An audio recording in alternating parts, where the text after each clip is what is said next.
The DJ's music stopped mid-beat. A woman in heels stepped up to the mic and calmly said, "This venue now belongs to me." Guests froze, forks hovering, as the bride's aunt revealed a secret that would turn the entire wedding upside down. What happened next will shock even those who thought they'd seen everything. But first, let's go back to the beginning. When my niece Emily asked me to attend her wedding, I knew what it meant. An obligation, not an invitation. I wasn't close with the family anymore. Ever since I moved to Seattle and started my own small art restoration studio, they labeled me the eccentric failure. No husband, no kids, and certainly not the corporate success story like my younger sister Rachel. The ceremony was lavish. Held in a historic mansion-turned-venue in Napa, it oozed wealth and generational pride.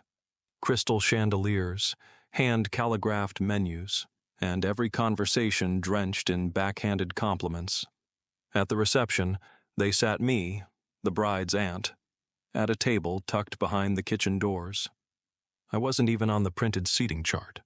No place card, no introduction. I saw Rachel whisper to the planner, stifling a laugh. Then came the real slap. The MC, reading off a list of honored family members, skipped me entirely, and Rachel, standing right next to him, muttered into the mic, "Oh, don't worry. She's just here for the free food." The laughter that followed felt like knives. I wasn't just embarrassed. I was exposed, humiliated like a child in front of a crowd that never thought I mattered. But they didn't know what I knew. For a moment, I couldn't move. The air in my lungs froze, thick with the heat of shame.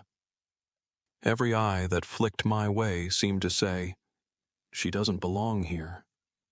I could feel the judgment simmering just beneath their champagne smiles, a symphony of smug satisfaction that Rachel had orchestrated perfectly. The humiliation wasn't a misstep. It was choreographed, deliberate. I looked around that room and saw masks, people playing their parts, pretending politeness while tightening the screws behind every compliment. "You're still doing that little thing with art? Seattle must be interesting. It's good you keep yourself busy." They all said it with the same smile, the kind that curled upward but never reached the eyes. Rachel had always known how to draw blood with a whisper. Even as kids, she could reduce me to tears without raising her voice. And now, in a room of 200 guests, family, distant cousins, business partners, she played her game flawlessly. Only this time the tears didn't come. Something colder replaced them. I studied her face as the laughter died down. Her perfect teeth, her careful hair, her smug little tilt of the head. She had won, and she knew it. Again. But something cracked inside me, clean and sharp. A fracture in the years of quietly swallowing slights, of pretending their disapproval didn't matter. I tasted iron behind my tongue. Not from shame this time, but something far more dangerous. Resolve. 2 years ago, I'd been anonymously approached by a preservation society about restoring several historic properties, one of which was this very mansion.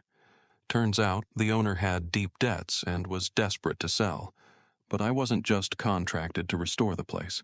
I quietly negotiated a private purchase option, locking in the deed through a trust. 6 weeks before the wedding, the owner exercised that option. I owned the venue. I told no one. I wanted to see how far they'd go. That day, they called me just the weird artist aunt. A disgrace. A ghost in family photos. Every condescending smile fueled the heat in my chest. Every whisper behind my back made the revenge that much sweeter. I watched Rachel toast to knowing your worth, as if she hadn't orchestrated my exile from family events for the last decade. I waited until dessert. The silence that followed my words wasn't empty. It was volcanic. It seethed beneath the pressed linens and the designer dresses, behind the raised forks frozen halfway to lips now parted in disbelief. You could hear it in the stifled gasps, The clatter of a spoon dropped too late to pretend calm.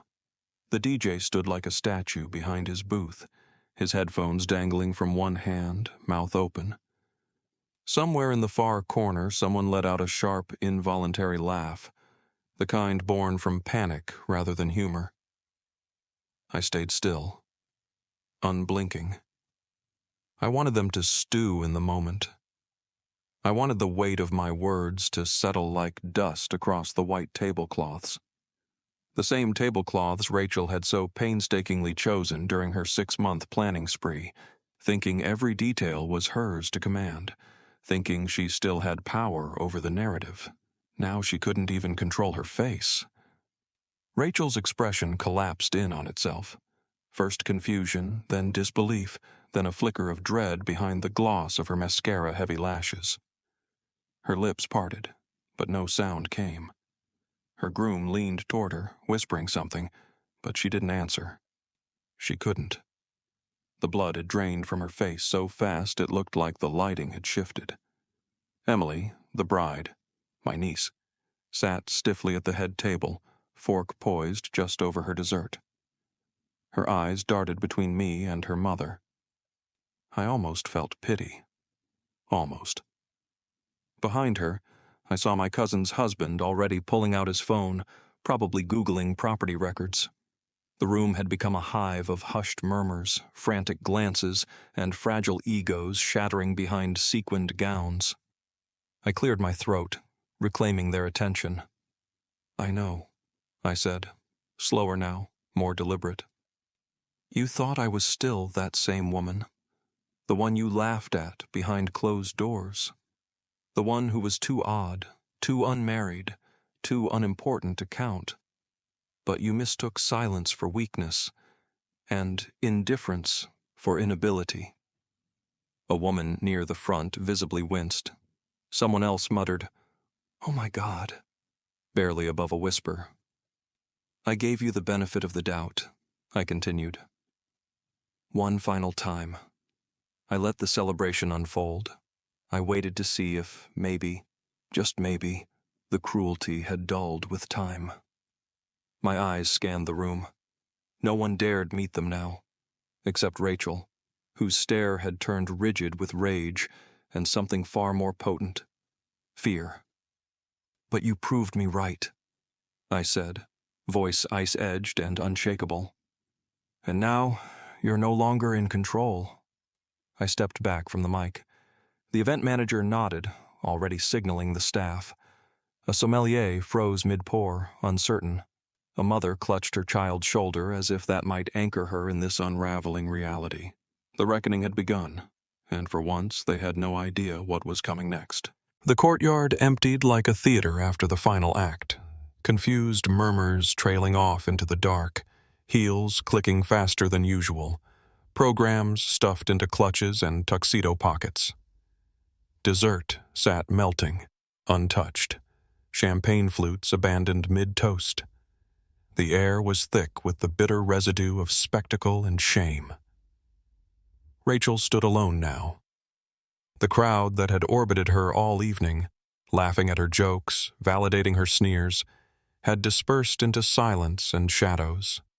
She looked smaller in that moment, not just physically, though the makeup that once sculpted her into something statuesque now cracked beneath tears she didn't seem to know how to control.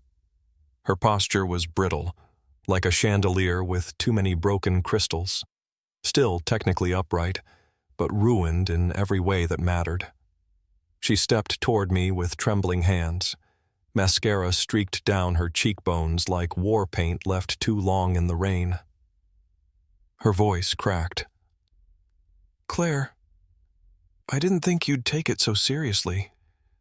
It was a joke. Just a dumb joke, you know? Like old times." But I remembered old times. I remembered sitting in the back seat on family vacations while she took the front and told Mom I liked the quiet. I remembered Christmas dinners where my seat was at the folding card table in the hall. Birthday calls that never came. Her deliberate, almost surgical erasure of me from the family mythos. The version where she was the golden daughter and I was the footnote. "I know," I said softly. Not with pity, not with cruelty, just clarity. "That's why it's over." She flinched like I'd slapped her. I walked past her, heels slow and deliberate against the stone tiles. The weight of it all settled not as a burden, but a mantle. The night didn't end with rage or gloating. It ended with silence. But this time, my silence was sovereign. By sunrise, the internet had done what it does best: explode. Screenshots from the wedding planner's Instagram, blurry videos from a guest's iPhone, headlines like wildfire: "Aunt buys wedding venue, evicts family during dessert." "Don't sit Aunt Claire near the kitchen. Revenge served cold and caramelized." My inbox flooded. Commissions, interviews, licensing deals. My studio's website buckled under the weight of attention. People weren't just curious. They were ravenous for the story behind the woman who'd turned public humiliation into poetic justice. Rachel never reached out again. Never invited me to another gathering, not that I would have accepted. Truth was, she didn't have many left to plan. I wasn't just the embarrassment at the wedding. I was the one who turned it into legend.